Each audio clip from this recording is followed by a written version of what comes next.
Today, I want to talk about the subject of empathy. After reading and studying a bit more about it over a very long time and seeing the use of the word, but do we all understand what is empathy? I'm not sure. Simply put, or not, depending on how you perceive it, or how you perceive what I'm saying. And I'm not trying to be superior or anything like that, but I just feel there is a need sometimes to say things. We're living in a time where we are all in a state of uncertainties more than ever than before, for various reasons. And on today, of all days, the 11th of September, 20 years after 9/11, well, we all remember that and reflect on how we feel about that. Those of us that were there, those of us that saw it literally as it happened, myself included, and will never ever forget what they were doing on that day. This is a day where we are trying to empathise with the world all together on an act that still shocks and still needs to be talked about and is being talked about. So that, I guess, is my introduction to what is empathy, if you like, because there's such a lack of it. You know, there's lots of postings on social platforms which are wonderful, beautiful, amazing, sad, tragic stories, long-term after effects from people who were there helping, the first responders, people who were involved in 9/11 and the collapse of the Twin Towers and all around it, and the effect still now on people's health after being there, inhaling things and all that has gone with it. And those who perhaps were pregnant, lost their husbands and have had children now who are now 20, who never met their father or their mother due to losing them in this incident, this tragic incident. So empathy, what is it? Let's remind ourselves. Empathy is the ability to emotionally understand what other people feel, see things from their point of view, and imagine yourself in their place. Essentially, it is putting yourself in someone else's position and feeling what they must be feeling. When you see another person suffering, you might be able to instantly envision yourself in the other person's place and feel sympathy for what they are going through. Whilst people are generally pretty well attuned to their own feelings and emotions, getting into someone else's head can be a bit more difficult. The ability to feel empathy allows people to, quote, walk a mile in another's shoes, quote. It permits people to understand the emotions that others are feeling. For many, seeing another person in pain and responding with indifference or even outright hostility seems utterly incomprehensible. But the fact that some people do respond in such a way clearly demonstrates that empathy is not necessarily a universal response to the suffering of others. There are some signs that show that you can be an empathetic person. For instance, you're good at really listening to what others have to say. People often tell you about their problems. You are good at picking up on how other people are feeling.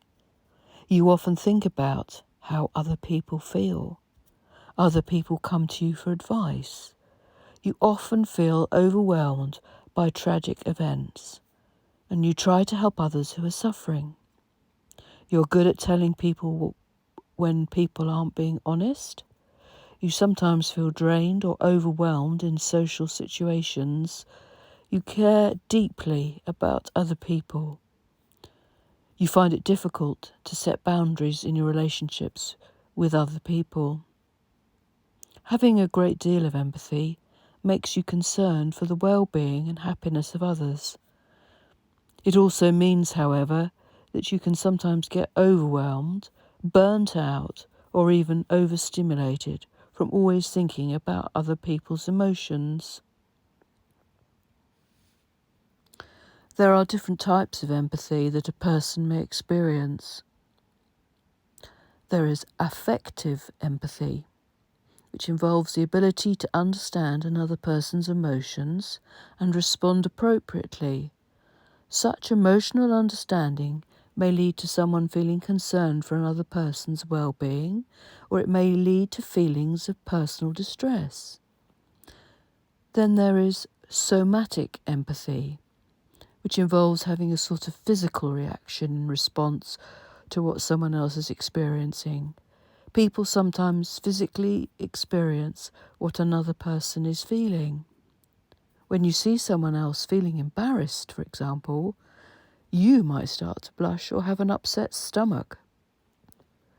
Cognitive empathy involves being able to understand another person's mental state, what they might be thinking in response to the situation. This is related to what psychologists refer to as theory of mind, or thinking about what other people are thinking. While sympathy and compassion are related to empathy, there are important differences. Compassion and sympathy are often thought to involve more of a passive connection, while empathy generally involves a much more active attempt to understand another person. Human beings are certainly capable of selfish, even cruel behaviour. A quick scan of any daily newspaper or news on social media or whatever quickly reveals numerous unkind, selfish and heinous actions. The question then is, why don't we all engage in such self-serving behaviour all the time? What is it that causes us to feel another's pain and respond with kindness? There are a number of benefits of being able to experience empathy. Empathy allows people to build social connections with others. By understanding what people are thinking and feeling, people are able to respond appropriately in social situations. Research has shown that having social connections is important for both physical and psychological well-being.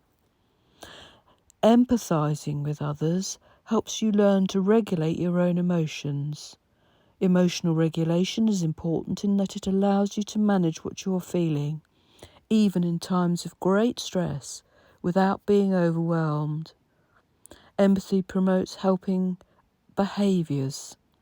Not only are you more likely to engage in helpful behaviours when you feel empathy for other people, but other people are also more likely to help you when they experience empathy. Not everyone experiences empathy in every situation. Some people may be more naturally empathetic in general, but people also tend to feel more empathetic towards some people and less so towards others. Some of the different factors that play a role in this tendency include how someone perceives the other person, how people attribute the other person's individual behaviour, what people blame for the other's predicament, past experiences and expectations. And indeed, research has found there are gender differences in the experience and expressions of empathy. Although these findings are somewhat mixed, women tend to score higher on empathy tests and suggest that women tend to feel more cognitive empathy than men.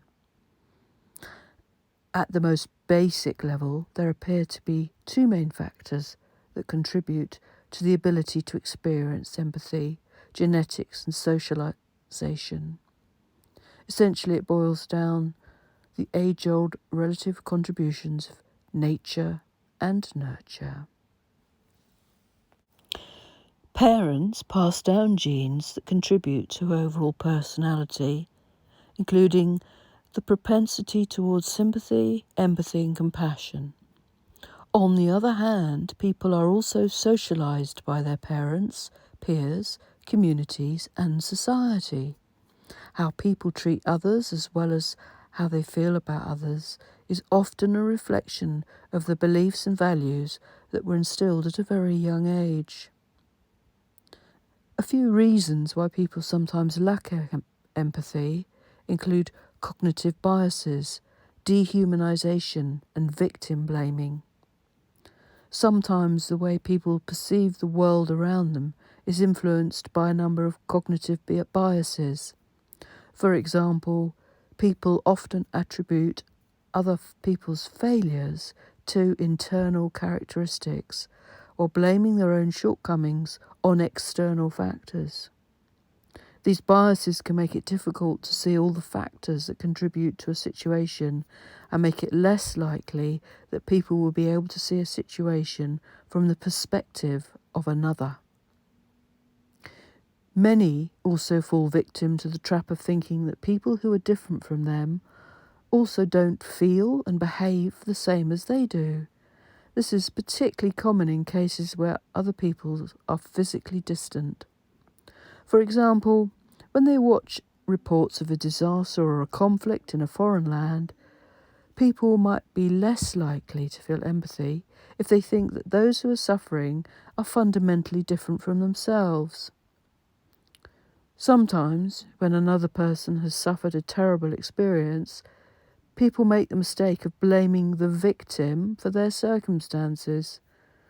This is the reason why victims of crimes are often asked what they might have done differently to prevent the crime. This tendency stems from the need to believe that the world is a fair and just place. People want to believe that people get what they deserve and deserve what they get. It fools them into thinking that such terrible things could never happen to them.